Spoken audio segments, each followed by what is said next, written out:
Choreographer Johnny master 4 రోజుల custody ఇవాల్టితో ముగియనుంది.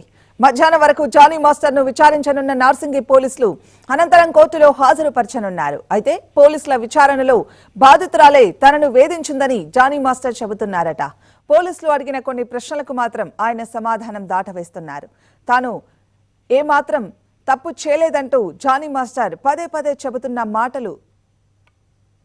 అయితే బాధితురాలతో కలిసి జానీ మాస్టర్ చేసిన షూటింగ్లకు సంబంధించిన వివరాలు పోలీసులు తెలుసుకున్నారు. అవసరమైతే మరో 2 రోజులు కస్టడీ కోరే అవకాశం ఉంది.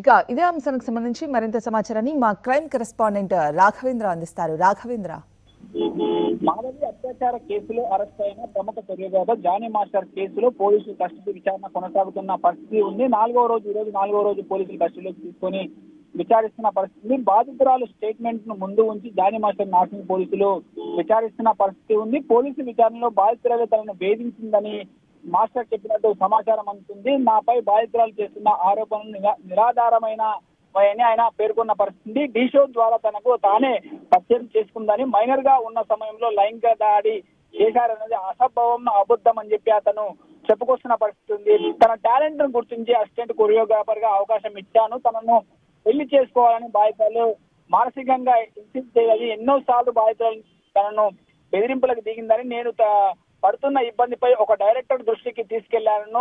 పిలిచి మాట్లాడినా కూడా బాధితుల లోపల మార్పు రాలేదు. నాపై కుట్ర జరుగుతుంది, వెనుక ఉండి నాపై కుట్ర చేస్తున్న నా ఎదుగుదల ఓర్వలేకనే ఈ కేసులో ఇరికించారని అంటూ జానీ మాస్టర్ విచారణలో పోలీసులకు నిన్న చెప్పిన పరిస్థితి అయితే కనిపిస్తుంది. మరోవైపు భర్తకు కలవడానికి జానీ మాస్టర్ భార్య నార్సింగ్ పోలీస్ స్టేషన్ నిన్న చేరుకుంది. ఈ కేసులో 4 రోజుల పాటు జానీ మాస్టర్ కు సంబంధించి రంగారెడ్డి కోర్టు అనుమతించిన పరిస్థితి. ఇప్పటికే 3 రోజుల పాటు ఈ రోజు 4వ రోజు కొనసాగుతున్న పరిస్థితి ఉంది. విచారణ ముగిసిన అనంతరం ఉదయం మధ్యాహ్నం తర్వాత కోర్టులో ప్రవేశపెట్టే అవకాశం కనిపిస్తుంది. మాధవి,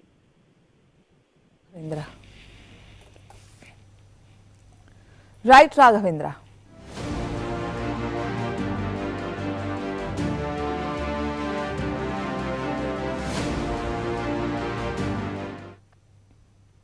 యాదాద్రి భువనగిరి జిల్లాలో ఘోర